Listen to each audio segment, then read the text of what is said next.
Ladies and gentlemen, when we go to war, the purpose is to kill. The purpose is to kill the enemy, every single one of them. The United States made a deliberate decision that they would use depleted uranium munitions, as they're called. In 1990, when I was deployed to the Gulf War, I didn't know a thing about depleted uranium munitions. Well, that's 20 some odd years after I initially went into the military. In December of 1990, I received a letter via the United States mail into a combat zone from the Pentagon, from the senior health physicist for the U.S. Army, saying, you better think about depleted uranium. And I go, what's that? I've never heard of it. Did not know. We went to war. We're blowing up all the chemical and biological stockpiles that Iraq has. This is like hitting an ice cube with a hammer. All that happened is it came back on all of us. It came back on the Iraqis, the Kuwaitis, and the Saudis. We misused pesticides beyond belief. Toxic industrial chemicals. You're moving a city, a giant military force, and they have to use all of that stuff. So all that stuff was released and came back on everybody. During the Gulf War,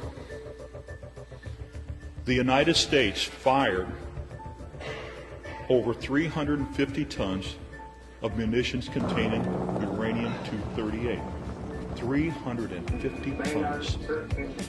Now, any place that we go, whether in Illinois where I come from, or here in Seattle, or in England, or any place around the world, if you were to take 1 pound of solid uranium-238 and throw it out in anybody's backyard or in your community park, or I just came from Massachusetts, if they were to throw it in the Commons in Concord, Massachusetts, where our nation was born, you would go to jail forever.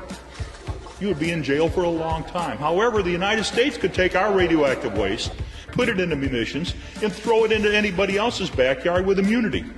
We fired about 1 million rounds of the 30 millimeter during the Gulf War. 15,000 rounds of the tank round during the Gulf War for about 350 tons of solid uranium-238.